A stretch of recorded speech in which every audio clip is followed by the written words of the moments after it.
கர்நாடக மாநில அதிமுக செயலாளர் புகழேந்தி தற்போது தொலைபேசி வாயிலாக இணைப்பில் இருக்கிறார். அவரோடு பேசலாம். வணக்கம் திரு புகழேந்தி.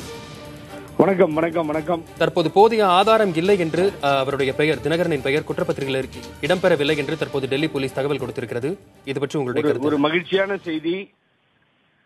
இதைத்தான் நாம் ஆரம்பம் முதலே சொல்லி வந்தோம். பொய் வழக்கு. இந்த வழக்கிற்கு முகாந்திரம் இல்லை. எஃப்ஐஆரில் அவரது பெயர் முதல் பக்கத்தில் காஸ்ட் லிஸ்டில் இல்லை. அது இரண்டாவது பக்கத்தில் ஏதோ ஒரு இடத்தில் சுகேஷ் சந்திரா என்கின்ற ஃப்ராடு சொன்னது மாத்திரம் இருந்தது என்பதை சொல்லி வந்தோம். இன்றைய தினம் நாடு உணர்கிறது, மக்கள் தெரிந்து கொள்கிறார்கள். அதிமுகவினுடைய கோடிக்கணக்கான தொண்டர்கள் மகிழ்ச்சி அடைகிறார்கள். ஆகவே நீங்கள் கூறியது மிக சரியான ஒன்று. ஆல்ரெடி டிஸ்சார்ஜ் என்றே சொல்ல வேண்டும். டிஸ்சார்ஜ் பெட்டிஷன் போடும்பொழுது அது ஆட்டோமேட்டிக்காக டிஸ்சார்ஜ் ஆகி விடுவார்கள். இந்த வெற்றி எங்களது படிக்கட்டுகளிலே கிடைக்கப்பட்ட சரித்திரம் வாய்ந்த வெற்றி. இந்த வெற்றி கொண்டாடுவோம். திரு புகழேந்தி, ஆனால் கைது செய்யப்பட்டது, அதனைத் தொடர்ந்து சென்னைக்கு அழைத்து வரப்பட்டு விசாரணை நடத்தப்பட்டதெல்லாம் எதற்காக?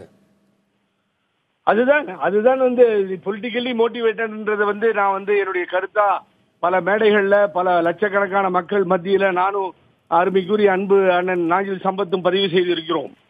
இது பொய் வழக்கு என்பதற்காக கண்டன ஆர்ப்பாட்டம் தமிழகம் முழுவதும் நடத்தப்பட்டது.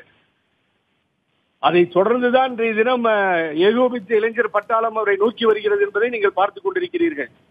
ஆகவே இது பொலிட்டிக்கலி மோட்டிவேட்டட் தவறான ஒரு வழக்கு. இதை காவல்துறை செய்திருந்தாலும் சரி, இதற்கு பின்னாலே யார் இருந்தாலும் சரி, இது பெரிய சதிவிலை பின்னப்பட்டது.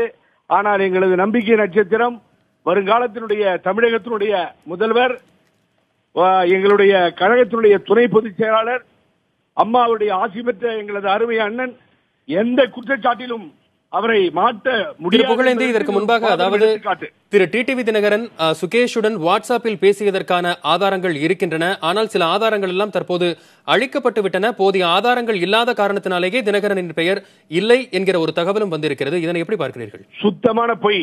அதை அவர் வழக்கு மன்றத்திலே அவர் கொடுத்த அப்டேட்லே மறுத்திருக்கிறார். சுகேஷ் சந்திரா என்பவர் ஒரு கிரிமினல் வழக்குகளை 36 வழக்குகளை சந்தித்து வருபவர்.